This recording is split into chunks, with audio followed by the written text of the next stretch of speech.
Greetings!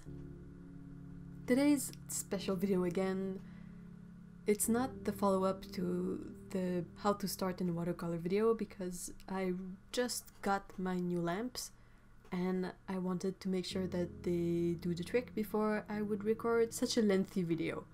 So what I did is I simply went to Pinterest and grabbed a picture I liked and decided to do a quick study just to try things out. So I'm breaking in my Stillman Birn sketchbook, and I'm also gonna use the historical palette from Schmincke, which I really like. I have a lot of palettes, as you may have gathered by now, and this one is really one of my favorite because it has everything you may need when painting. I speak in length about that in my review, but basically it has split primaries, so cool and warm, yellow, red and blue, and it has a couple of browns, it has one green, and I think a grey and a black.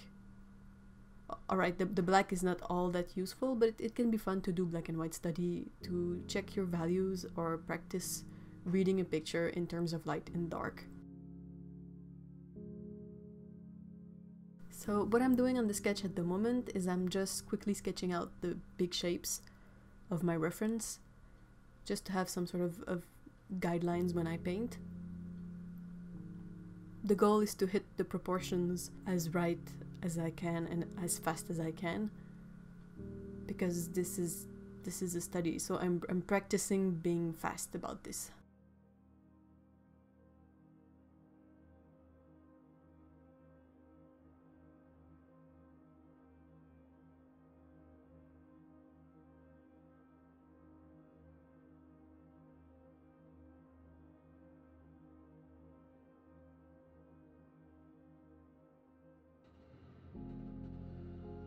I'm also going to use a simple flat brush in 3/8 of an inch. I like the flat brushes because you can either use them on the flat side to have broader strokes, or use them on the thin side, if I can say that, to have details, and you can use a corner to make even finer details. So it's a very practical brush.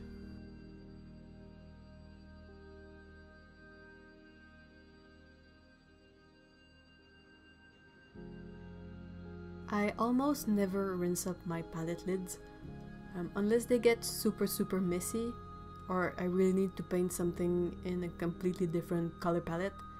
I will just let the mixes dry and I will probably reuse them at some point.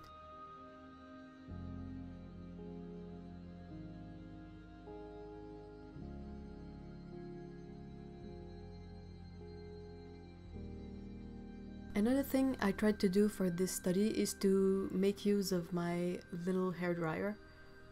I've had it for many years and I haven't used it enough. So I figured I would set it up right next to my workspace so that I can use it to speed up the drying process. One of the reasons I haven't been using it much is because it scares my cats. So I'm also making use of it now that the cats are not sleeping in the studio at the moment.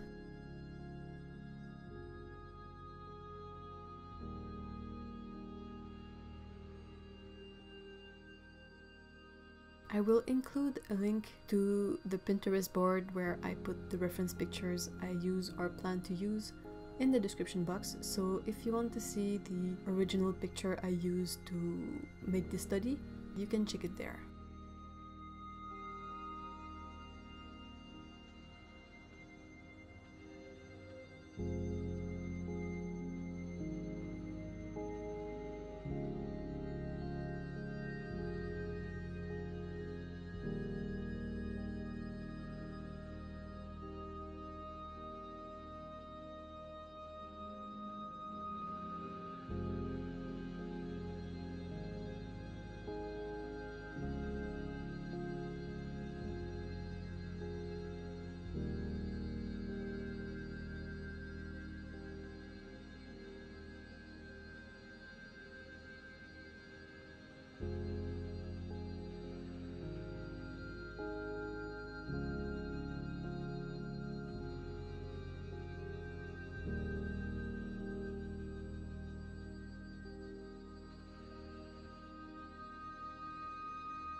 In order to make the reflections in the water more hazy, I just try to pre-wet the area before I add new paint in it, so it's gonna spread out and not have a very defined edge.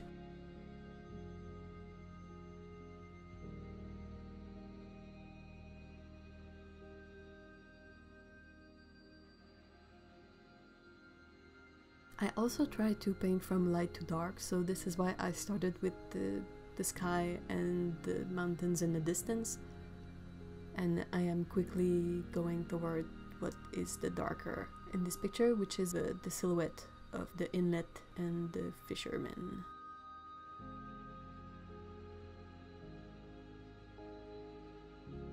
Another good reason to keep your sludge on your palette is that, in my opinion, it makes for a more cohesive painting when you reuse the colors you already have in your painting.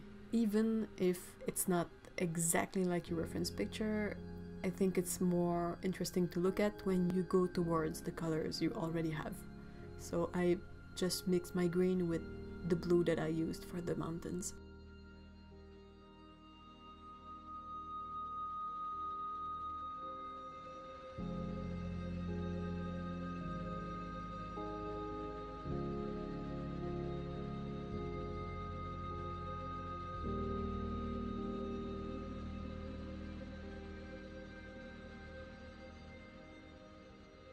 Even if I have a black in my palette, I'm mixing a dark color by mixing ultramarine blue and burnt sienna, because I think it has a bit more depth and life to it than using pure black.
I gotta say, this ultramarine blue and burnt sienna by Schmincke, they mix into a really nice neutral grey.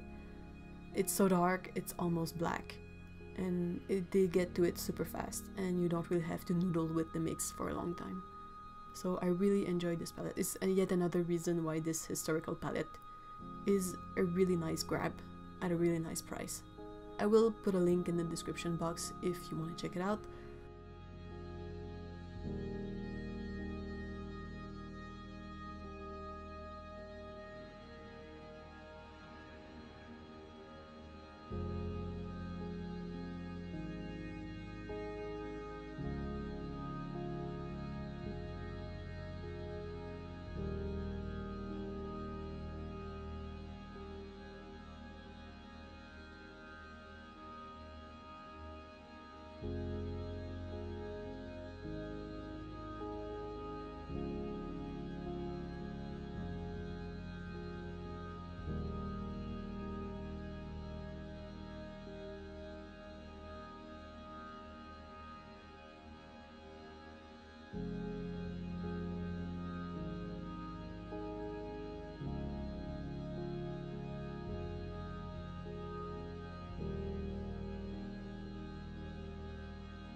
So here I'm almost done with the painting. Something I like to do is to make sure I have a bit of color on the edges of the small study, because when I remove the tape, I don't want it to blend into the rest of the paper. So I will cheat if I have to, but I really prefer to have a really pale color rather than nothing, so that's why I'm adding a bit to the top here.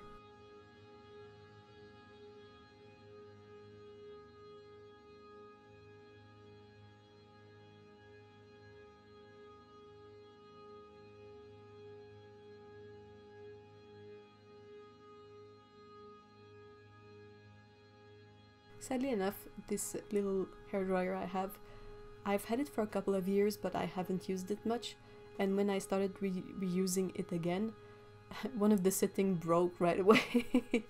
So it's really out of its warranty at this point, and well, I can only use it at high.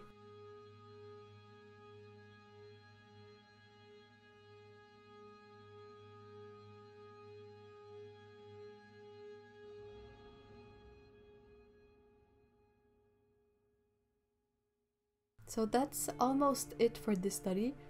I gotta say, the lights, they worked really well. I was able to see my painting top notch, and I think it records nicely too, and it's easy to edit in the editing software. Also, this sketchbook by Stillman Birn, this is my first time using it, and so far I think it did quite well. It took the painting like I would expect it to, and there wasn't any issue removing the tape. So far, so good.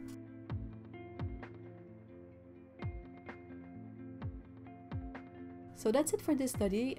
Thank you very much for watching, and I'll soon be able to resume my filming activities and continue the series about starting with watercolors.